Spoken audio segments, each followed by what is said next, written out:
Place à la lecture dans Il était une fois un livre. Voir la mer, donc il s'est fait nommer en Bretagne, il était l'instituteur de ça.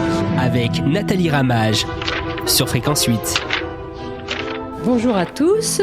Il était une fois un livre reçoit cette semaine Sabrina Amengual, comédienne à la compagnie Le Commun des Mortels, pour nous parler de son coup de cœur de la semaine. Donc, bonjour Sabrina. Bonjour Nathalie. Alors, cette semaine, donc, je ne vous présente plus parce que vous êtes déjà venue plusieurs fois nous présenter vos coups de cœur. Et cette fois, on va changer un petit peu de registre. On va passer au 9e art. La BD. La bande dessinée. Donc, qu'est-ce que vous nous proposez comme coup de cœur cette semaine ? Eh bien, je propose Portugal, d'un auteur qui s'appelle Cyril Pedrosa. Et voilà, c'est donc une bande dessinée. C'est une bande dessinée qui m'a bouleversée. Voilà. C'est une grosse bande dessinée quand même. Oui, c'est un grand format. Je ne sais pas combien il y a de pages là-dedans, mais 260, je crois. Voilà, c'est une grosse BD. Et c'est un long voyage dans lequel on part, jusqu'au Portugal, évidemment. Voilà, un grand voyage, dans une quête identitaire, on peut dire ça. Voilà. C'est un voyage à plusieurs niveaux, en fait. Il y a le voyage géographique, voilà. Mais pour l'auteur, enfin, pour le personnage principal, oui. C'est plus que ça, quoi. Ben oui, c'est même une quête initiatique, en fait. Hein. Il remonte aux racines pour savoir qui il est, en fait.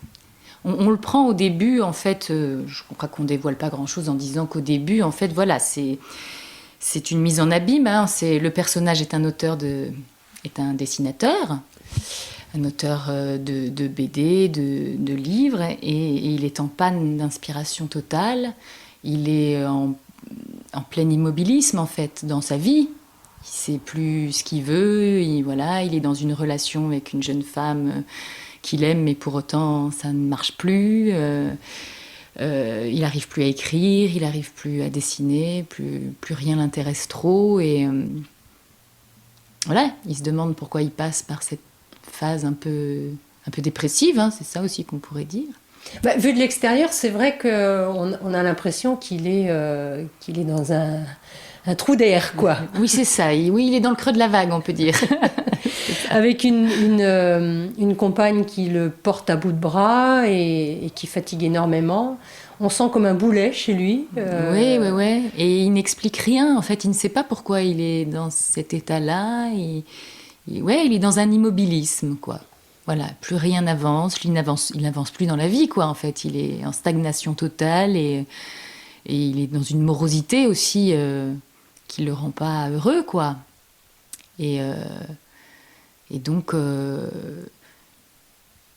un moment donné, voilà, voilà, à un moment donné, en fait, il va revenir justement sur ses racines. Alors, ça se fait avec le mariage de sa cousine. Donc, il a des origines portugaises, voilà, par son père, dans une famille un peu éclatée qui se voit plus, qui se fréquente plus beaucoup. Et donc il y a cette cousine qui se marie. Et c'est l'occasion de revoir une petite partie de la famille. Et voilà. Et donc il va aller à ce mariage. Et pourtant, il est très hésitant au départ. Il ne sait pas trop s'il va y aller accompagné, pas accompagné. Oui, voilà, c'est ça. Parce qu'au début, il a l'air de se fiche de tout, en fait. Oui, la cousine, il ne l'a pas vue depuis 15 ans. C'est pas grave qu'il y aille pas, il s'en fout. Et puis finalement, il ne s'en fout pas tant que ça. Et donc, il y va. Il y va sans sa compagne, avec son père. Et le père qui n'avait pas trop envie d'y aller non plus, d'ailleurs. Mais pour d'autres raisons. Pour d'autres raisons. Parce que lui, on sent qu'il n'a pas envie parce que, justement, il est dans cette période de sa vie où tout lui coûte, où il a envie de rien. Oui, c'est ça. Donc, il n'a pas plus envie d'aller à ce mariage comme il n'aurait pas plus envie d'aller travailler. Comme, en fait, voilà. À quoi bon, quoi? Oui, c'est ça. Il y a une espèce de oui, c'est ça. Bon, ça ou pas ça, finalement, c'est pas très grave.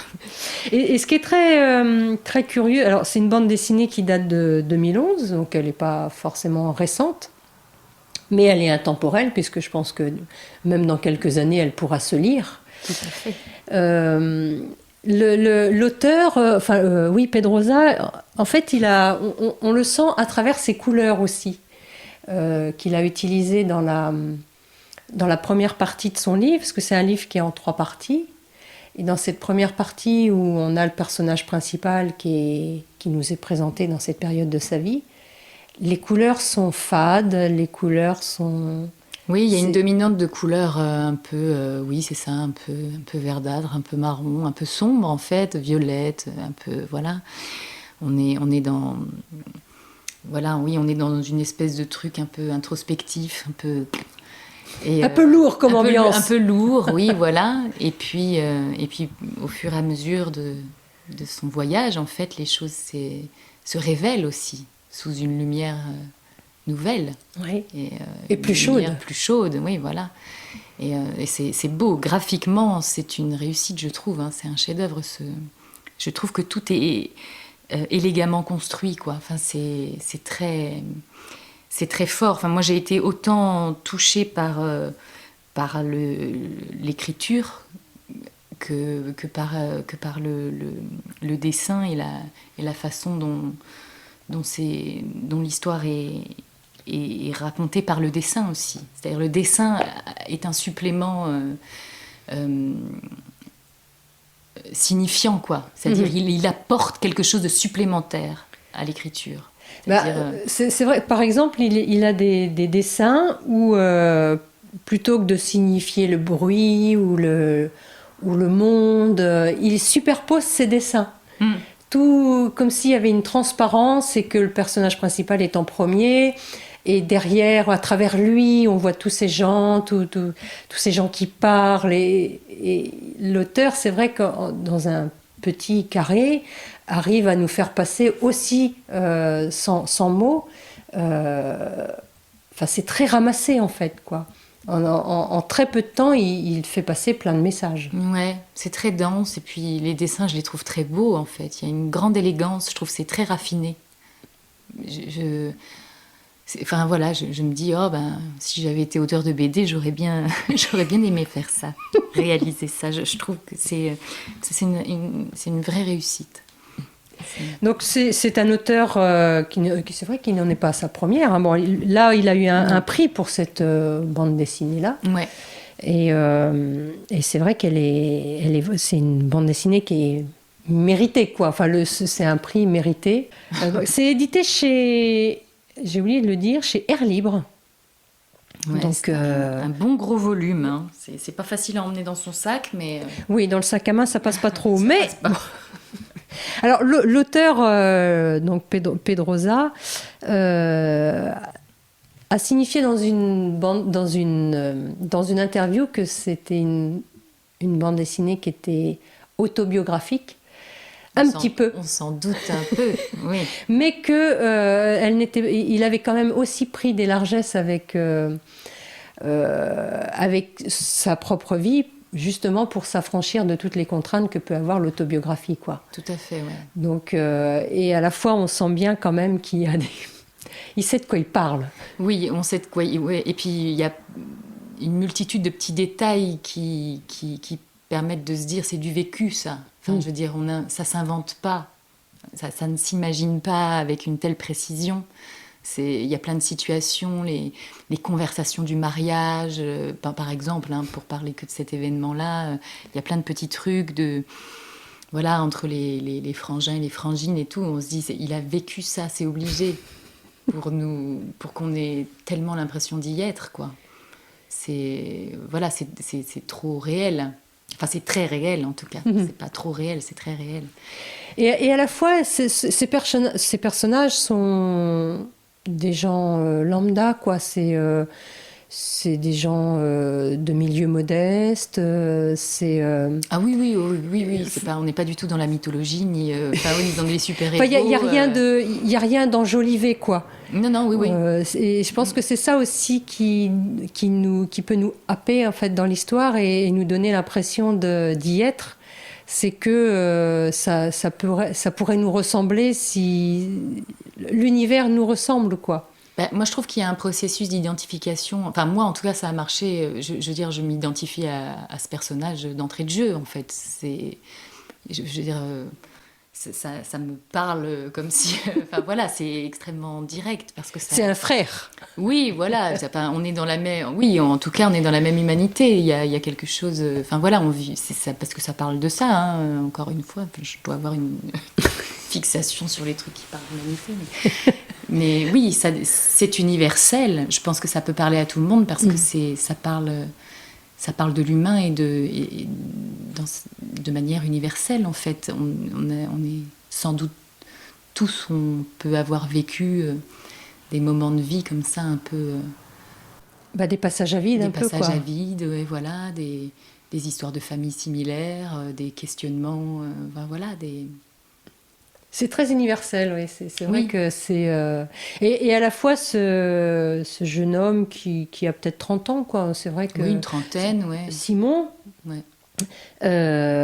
Il est... Alors, on sent bien que c'est un boulet pour sa compagne. Oui. Et à la fois, je trouve qu'il est très touchant, quoi. Il est... on voit bien qu'il se débat, c'est pas un tricheur, quoi. C'est pas quelqu'un qui fait semblant de... On voit bien qu'il y a un mal-être, en fait. Et oui, c'est ça. Il y a quelque chose qui lui échappe dans sa vie, quoi. Il sait pas quoi, lui non plus, et il veut pas faire de mal, ni... Enfin voilà, c'est pas un manipulateur ou un mec... C'est vraiment quelqu'un qui est dans une phase de surplace, là. Comme si tout... Il en est à ce stade où il est enlisé, il n'arrive plus à avancer et il ne sait pas pourquoi. Pourquoi ça bloque, pourquoi il est en panne de créativité, pourquoi il est en panne dans sa vie sentimentale, pourquoi d'un seul coup, c'est ça, il n'y a plus le désir il n'a plus d'élan, quoi. Il n'a plus d'élan. Et alors, ce qui doit être un petit peu... ce qui est toujours un petit peu... qui fait un peu double peine, c'est que lui-même, on voit bien qu'il est dans cette phase de sa vie où il fait du surplace et que, voilà, comme vous disiez, il sait lui-même pas pourquoi, et que l'entourage ne comprend pas, et du coup on rajoute, quoi, dans le mal-être, parce que jusqu'à présent sa bande dessinée, il était dessinateur, ça fonctionnait, et on comprend pas pourquoi d'un coup il arrête de faire ce qu'il faisait, quoi. C'est sa compagne qui comprend pas, et je pense que quand on a autour de nous des gens qui en comprennent encore moins, et on rajoute en pression, je pense que c'est encore pire, quoi. Mais oui, sans doute. Sans doute, c'est pour ça qu'il se détache. C'est pour ça qu'il prend l'air, quoi, qu'il s'en va, parce que ça devient un peu lourd, c'est quoi. C'est pesant, oui, bien sûr. C'est déjà pesant pour lui-même, mais en plus, en fait, l'entourage, et c'est toujours comme ça, quoi. Les gens ne comprennent pas plus, et donc vous transfèrent un petit peu leur incompréhension. On rajoute une couche, quoi, comme on pourrait dire, quoi. C'est ça aussi, il a une démarche qui est extrêmement sincère, c'est-à-dire qu'effectivement, il se quitte. Enfin, bon, finalement, c'est quand même elle qui s'en va parce qu'elle n'en peut plus. Et après, quelques temps après, il l'appelle et il lui dit tu sais, c'est bien qu'on se soit séparés. Je trouve cet aveu extra parce que on dit rarement ça. On dit rarement ça, parce qu'évidemment, c'est un peu blessant, certainement pour l'autre, mais il le pense vraiment. Je pense qu'il se dit que, voilà, il n'avait plus moyen de la rendre heureuse de toute façon, donc c'est mieux qu'ils soient séparés, oui. Ah il est sincère, hein. Ah, il est très sincère dans toute sa... Oui, c'est ça, il est dans une vraie quête, quoi. Authentique, donc oui, il est sincère. Ouais. Bon, eh bien écoutez, je pense que pour une première présentation, on va en rester là aujourd'hui. Mais on se retrouve demain pour continuer à parler de ce fameux Portugal. À demain. Pedrosa, Portugal. Je t'ai attendu pour déjeuner. T'as faim ? Pas trop. Je vais peut-être d'abord aller faire ma valise pour demain. Ce serait bien si tu pouvais passer un coup la tondeuse avant de partir. Ouais. Ça peut attendre encore un peu, non ? Je me demande pourquoi tu voulais un jardin. Tu t'en occupes jamais ? J'aime bien savoir qu'il est là. Par contre, jardiner, c'est chiant. Toujours des obligations, un truc à tailler ou à arroser. Moi, j'adore ça. Tiens, écoute, elle est chouette celle-là. 5 pièces dans un quartier au calme. Cheminée, petit jardin, 263 000 €. C'est correct, non ? On n'a pas les sous. Tu dis toujours ça. Tu devais demander à ton père s'il pouvait nous prêter du fric. Je vais le faire. Ça aussi, tu le dis à chaque fois. Oui, je vais lui téléphoner. J'appellerai demain. T'es chiant. C'est pourtant pas compliqué de passer un coup de fil. Pour toi, non ? C'est important, Simon. J'ai besoin de réfléchir. À quoi ? Je sais pas. C'est peut-être pas une si bonne idée d'acheter maintenant. Génial. Je croyais pourtant qu'on en avait envie tous les deux. C'est pas ça. Je suis juste pas sûre de vouloir me poser tout de suite. D'avoir envie de vivre ici pendant 15 ans. Putain, mais de quoi t'as peur ? Si on en a marre, on se casse, c'est tout. Bah, alors, je vois pas vraiment l'intérêt d'acheter. J'ai envie qu'on soit chez nous. Tu comprends, qu'on construise quelque chose ensemble. On n'a pas besoin d'une maison pour ça. Mais t'as besoin de quoi, Simon ? Je ne demande pas la lune. Juste, qu'est-ce que tu veux ? Tu dis rien. T'es là, tu tournes en rond en ruminant, je ne sais quoi. Tu fais tes trucs dans les écoles, tu veux plus écrire, tu dessines des conneries. Je te comprends pas. Y a rien à comprendre. J'ai plus envie, c'est tout. Et je peux te dire que ça manque à personne, que j'arrête de faire des livres. Tout le monde s'en branle. C'est des conneries tout ça. Tu sais à quoi tu me fais penser ? Quand j'étais gamine, j'imaginais mon enterrement. Juste pour avoir le plaisir de penser à ceux qui allaient pleurer ma mort. J'en chialais de bonheur. Eh ben, tu fais exactement la même chose. Seulement, personne ne va pleurer si tu arrêtes de faire des bouquins. Les livres, il faut les faire pour toi, pas pour les autres. Pitié, on va pas remettre ça. Non, t'as raison. C'est vrai, surtout, n'en parlons pas, c'est tellement mieux comme ça. Tu fais chier, Simon. J'en ai marre que tu attendes que les autres aient envie pour toi. Place à la lecture dans Il était une fois un livre. Voir la mer, donc il s'est fait nommer en Bretagne, il était l'instituteur de surf. Avec Nathalie Ramage sur Fréquence 8.